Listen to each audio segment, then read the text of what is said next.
hallucinant. Alors pourquoi hallucinant? Tout simplement, en effet, hallucinant. Et je parle pas de Dembélé, de Mbappé ou quoi. Du début jusqu'à la fin, l'arbitrage aurait été désastreux. Le comportement et l'attitude des joueurs du Paraguay qui a été énormément dérangeante, en toute honnêteté. Et l'équipe de France où il y a quelques points à améliorer.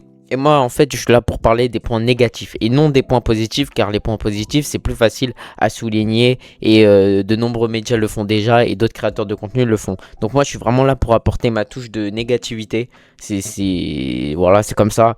Je préfère pointer les points faibles à améliorer pour devenir plus fort. Et on démarre avec le 11 de départ qu'a aligné Deschamps, Maignan, Upamecano, Maignan, Upamecano, Saliba, pardon, Koundé, Digne, Koné, Rabiot, Olysée, Dembélé et Barcola. Et évidemment Mbappé en 9. Alors, sur le premier point, j'ai mis Barcola non. Alors pourquoi non? Parce que sur ses dernières performances, Barcola est meilleur que Doué. Et je suis d'accord, en équipe de France, Barcola doit être titulaire à la place de Doué. Il n'y a pas débat. Sauf que là, ce soir, tu sais que tu vas affronter une équipe chiante à jouer, où il y aura très peu d'espace, où tu n'auras pas d'espace profond à l'exploiter. Donc le profil de Barcola ne sert à rien. Ne sert à rien sur cette première mi-temps. Tu vas devoir faire des combinaisons. Donc voilà, le profil de Barcola ne sert à rien. Il est là pour apporter sa vitesse, pour prendre la profondeur. Face au bloc bas, c'est compliqué Barcola. Et on l'a vu, Doué est meilleur face à ce type d'équipe, face à ce type de structure. Et la logique de Deschamps est que Barcola était meilleur sur les derniers matchs, donc il doit être titulaire. Mais moi, je suis pas d'accord. Face à ça, tu dois mettre Doué. Et justement, Barcola aurait pu apporter en toute fin de match, car les espaces se libèrent. Tandis que là, si Doué n'intervient pas et ne rentre pas et obtient pas ce penalty, c'est compliqué. Deuxième point, Digne. Alors, je préfère Digne à Théo Hernandez, mais en fait, je considère que Lucas Hernandez doit être titulaire car il a l'expérience, il est bon quand il rentre avec le Paris Saint-Germain. Et Digne, il est pas tout le temps titulaire avec Aston Villa, donc je me dis que Lucas Hernandez, c'est la même chose. Donc je préfère Hernandez. Voilà, il a l'expérience et offensivement, il est bon quand même. Donc j'aurais préféré Hernandez, mais voilà. Tchouaméni, Koné, bon bah pour moi le débat est clos. Koné doit être titulaire, même s'il y a eu quelques pertes de balles ce soir. Mais offensivement, c'est quand même très intéressant. Tandis que Tchouaméni, énormément de passes latérales, énormément de passes en arrière qui ne font pas progresser le jeu. Donc pour moi, Koné doit être titulaire. Et donc pour revenir sur Barcola et Doué, oui. En effet, Barcola doit être sur le banc ce soir. Doué a un profil où il rentre intérieur, où il est créatif. Tandis que Barcola, il va essayer de jouer les espaces dans le dos de la défense. Et là, ce soir, il n'y en avait pas. Donc Doué aurait dû être titulaire dès le début. Tchouaméni, Koné, je l'ai déjà expliqué. Et Hernandez aussi. On va revenir sur l'attitude désagréable des Paraguayens. À commencer avec plusieurs fautes. Je crois que ce soir, pour vous dire, le Paraguay s'en sort avec 0 carton jaune et 3 cartons jaunes pour l'équipe de France. Donc c'est quand même assez dingue. Et juste cette action qui n'est pas sanctionnée, encore une fois. Le pied est au niveau du tibia à Mbappé, alors que le jeu est arrêté. C'est dingue. Et l'arbitre ne revient pas dessus. Je peux repenser à l'action de Koné en début de match, où il se prend un coup dans la pomme d'Adam, c'est pas checké. Bref, il y en a eu plein. Rabiot aussi à un moment. En fait, le fait qu'on siffle pas, ça me dérange pas. Mais le fait qu'on ne regarde pas, ça me dérange. Donc là aussi, où ça vient gratter le point de penalty. Et là, franchement, là, il y a quelque chose qui me dérange, c'est que le penalty a été accordé. On est allé voir la VAR. Donc normalement, il n'y a plus rien à dire. Et là, regardez, 5 joueurs du Paraguay qui viennent déstabiliser Dembélé, alors que ce n'est même pas lui le tireur. Et donc c'est dérangeant, franchement, c'est n'importe quoi. On fait des règlements pour dire les joueurs ils restent à terre, etc. On rentre pas et tout ça. Les corners, les touches. D'accord, mais sur les pénaltys quand même, c'est assez récurrent qu'il y a ce type d'action. Pourquoi on sanctionne pas? Pourquoi on rajoute pas des règles? Parce que là, après, ça part en carnage et ça peut déclencher des bagarres comme on l'a vu en fin de match. Et là, je suis désolé, ça se fait pas ce qui fait le numéro 2. Mais bon. Et le chambrage d'Mbappé en fin de match, super. En fait, moi, j'apprécie parce que pour gagner, il va falloir être méchant. On l'a vu, Messi en 2022, il a été méchant.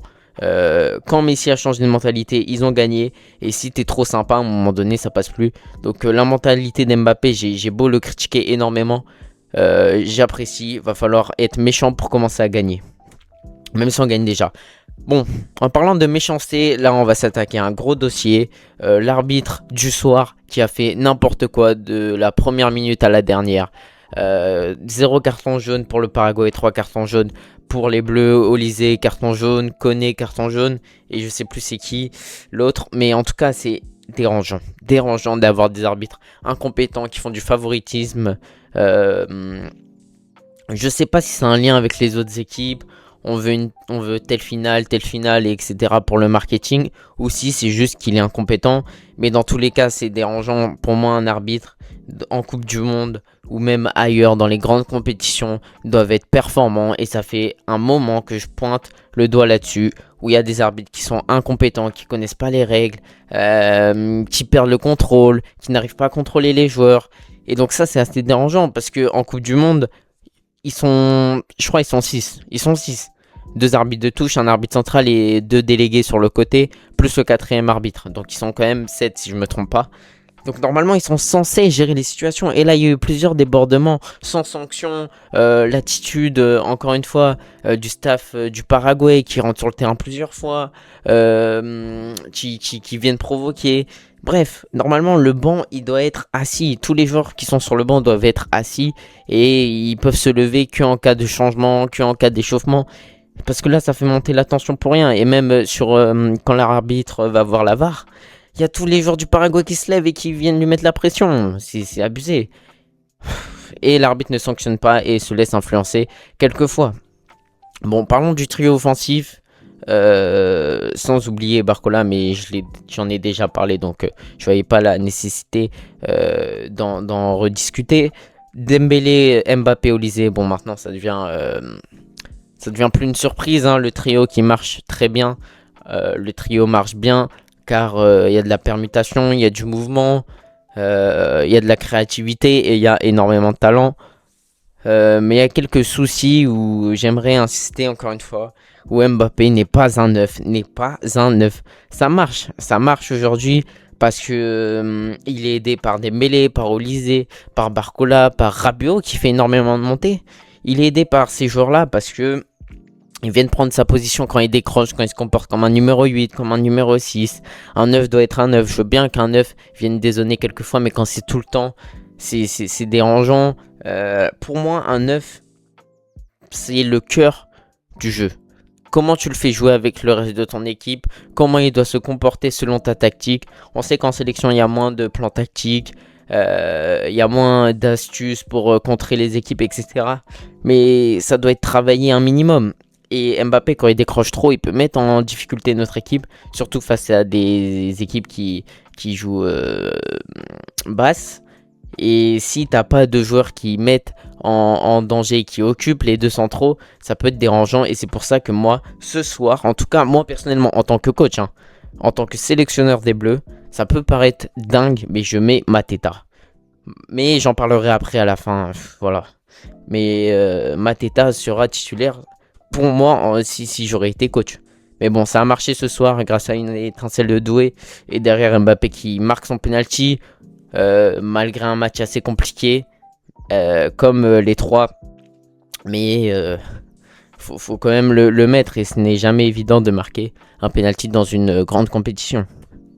Cherki, ouais, j'aimerais insister sur Cherki. J'en ai pas énormément parlé parce qu'on l'a très peu vu, quelques entrées, mais quand il rentre, il est très peu impactant.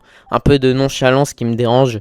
Va falloir qu'il montre plus sur ses entrées. Certes, ce n'est pas évident. Il y a eu quelques disputes avec Deschamps. Bon, c'est rien. J'ai cru comprendre qu'il avait des problèmes en dehors du football. Ça peut arriver, mais voilà. S'il peut, il doit se montrer plus impactant en cas de rentrée. Mateta, j'en parlais effectivement. Mateta qui pour moi doit être titulaire. Sur cette rencontre, bien évidemment.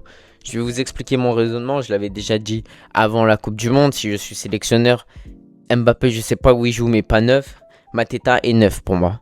Alors pourquoi? Mateta a déjà prouvé au JO qu'il était capable d'être décisif dans les grands rendez-vous, qu'il n'avait pas cette pression. Il est bon en première ligue malgré le fait qu'il ait eu plusieurs blessures cette saison. Donc voilà, il joue contre les meilleurs défenseurs au monde, contre les meilleurs milieux de terrain au monde chaque week-end. Donc il connaît le haut niveau. Vous pouvez pas me dire oui, mais non. Et en plus, ils ont gagné la troisième coupe européenne. Donc il connaît les grands rendez-vous. Et la preuve, il marque en finale. Et Mateta, c'est un profil pivot, mais pas que, parce qu'il est très complet. On oublie qu'il est assez rapide, il est bon dans les duels. Et ce soir, si t'as des Doué qui sont titulaires, si t'as des Olysée, si t'as des Dembélé, si t'as des Mbappé, imaginons, sur les côtés ou en 10, tu peux t'appuyer sur des centres. Alors que là, quand t'as Dembélé, Mbappé, quand t'as Olysée dans la surface, on le voit très bien, ils esquivent les duels. On le voit en fait. Ça manque d'un véritable neuf face au bloc bas qui va mettre sa tête, qui va apporter de la dimension physique, qui va venir gêner la défense quand il y a des centres, les perturber pour enlever cette facilité. Car là, on le voit, Mbappé, Dembélé, ça esquive les duels aériens. Et c'est assez dérangeant car parfois les défenseurs ont juste à mettre une tête et revenir sur leur gardien. Alors que Mateta va pouvoir les bouger un peu plus. Il va compliquer, on va pouvoir gratter 2-3 corners. Donc ce n'est pas rien, ce n'est pas à minimiser, pardon. Et Mateta, pour moi, si j'aurais été coach, devrait être titulaire dans cette Coupe du Monde. Et je suis sûr qu'il nous aiderait énormément, qu'il marquerait pas tout le temps. Je dis pas qu'il mettrait 10 buts, je dis juste qu'il mettrait 2-3 buts. Et sur les coups de pied arrêtés, il nous apporterait tellement dans le domaine physique, etc. Donc pour moi, Mateta aurait dû être titulaire, mais voilà. Maintenant, c'est fait. On va partir comme ça avec Digne titulaire, avec Tchouaméni titulaire, avec Barcola titulaire, avec Mbappé titulaire, avec Dembélé titulaire. Bon, le plan de Deschamps est fait. Quand il a des convictions, c'est dur de les enlever. Donc voilà, on va pas le critiquer quand on est qualifié en quart de finale, ce n'est pas rien. Deschamps en Coupe du Monde, c'est très fort. Donc voilà, félicitations aux Bleus. On continue d'avancer, on continue de progresser sans se prendre la tête ou quoi. Et ce soir, je pense que ce match va nous faire énormément de bien. Car on a montré de la patience, on a su montrer un caractère, un leadership. Face à des équipes comme ça, c'est jamais simple. Mais on a su résister, on a su tenir, on a su prendre notre temps, on a su les déranger. Et voilà, on a su se qualifier. L'Allemagne ne l'a pas fait, donc c'est pour vous dire la dureté de cette épreuve. Qui, moi, l'Allemagne aurait pu aller en quart de finale. Il y avait la possibilité avec l'effectif qu'ils ont. Mais voilà, ça a flop. Bon, en tout cas, merci d'avoir regardé cette vidéo.